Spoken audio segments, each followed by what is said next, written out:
Bonjour à tous, je viens de recevoir les pinceaux Léonard tout chauds sortis de la fabrication. Donc j'ai 3 pinceaux, cette série-là, donc pinceau Léonard qui est à Saint-Brieuc, c'est un pinceau qui est 100% français. Alors je ne sais pas si les poils de putois sont 100% français, je vais écrire à la marque et leur demander, mais bon, à première vue c'est un pinceau qui est fabriqué à Saint-Brieuc en Bretagne. Donc cette gamme de pinceaux est fait que sur 3 formes. La forme pinceau classique à une pointe, la forme d'un plat, qui est plat sortie moyenne, hein, on n'a pas une sortie courte ni une sortie longue ou moyenne, et on a un usé bombé, ou appelé aussi de temps en temps langue de chat, qui est pratique quand vous faites des fleurs ou quand vous devez faire des retouches, c'est assez pratique ce genre de pinceau.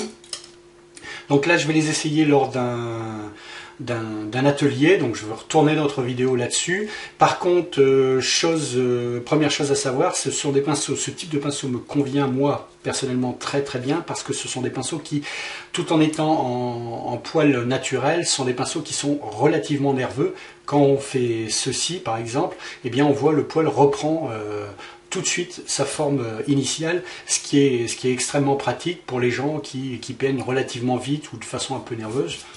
Et ce qui est un peu mon cas. Donc à première vue pour l'instant je suis relativement satisfait. Ils ne perdent pas leur poil, donc c'est bien, parce que là c'est un prototype, hein, je n'ai pas ceux qui sont sortis de la fabrication, mais je vais vous en dire plus dans une longue vidéo puisque je vais les tester maintenant. Alors ils le disent à base d'huile, pour l'huile et l'acrylique.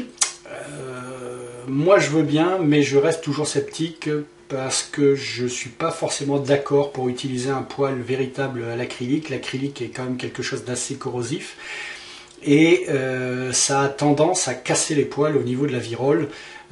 Donc je ne suis pas, contrairement à ce qu'ils indiquent, je ne suis pas forcément pour l'utiliser pour l'acrylique, et dans mon cas je vais l'utiliser pour l'huile.